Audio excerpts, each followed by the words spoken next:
Assalamualaikum warahmatullahi wabarakatuh. Selamat pagi Mas, Mbak, Bapak, dan Ibu sekalian.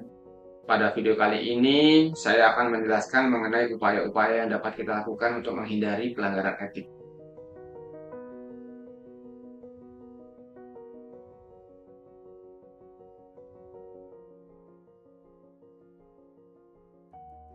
Upaya yang pertama yaitu memberi citasi. Memberi citasi berarti memberikan keterangan dari mana sumber informasi tersebut didapatkan. Kita tidak boleh membuat studi pustaka atau tinjauan pustaka dengan pendapat sendiri. Harus merujuk kepada kaidah atau keilmuan yang sudah ada. Citasi merupakan sebuah keharusan dalam penelitian jika kita menggunakan gagasan dan informasi yang bukan hasil pemikiran diri kita sendiri.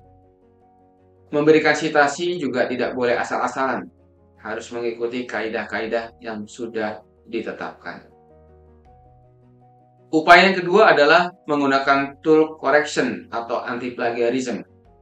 Salah satu contoh tool yang dapat digunakan adalah item ticket. Ini adalah contoh penggunaannya. Di dokumen yang kita kirimkan ternyata terdeteksi oleh item ticket pada bagian kotak merah memiliki persentase kemiripan 6%. Setelah kita mengetahui bahwa ada bagian dokumen kita yang memiliki kemiripan tinggi, kita dapat melakukan perbaikan. Upaya yang ketiga, menjauhi conflict of interest dan authorship.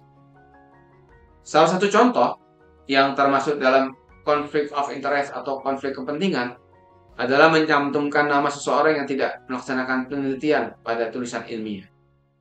Pencantuman nama pengarang dalam sebuah karya tulis ilmiah diurutkan sesuai besar kontribusi yang dilakukan. Namun, berbagai variasi mungkin saja terjadi.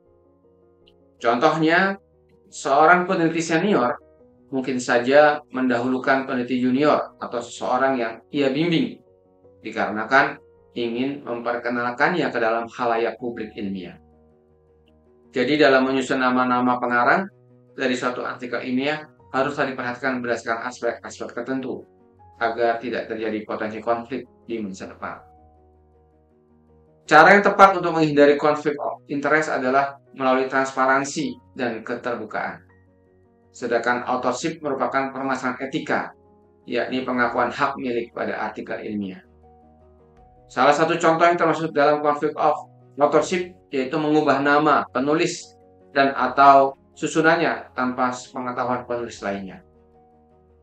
Cara yang tepat untuk menghindari konflik of authorship adalah semua pihak yang ikut dalam penelitian harus membicarakannya sejak awal, mulai dari pemilihan ketua sampai anggotanya.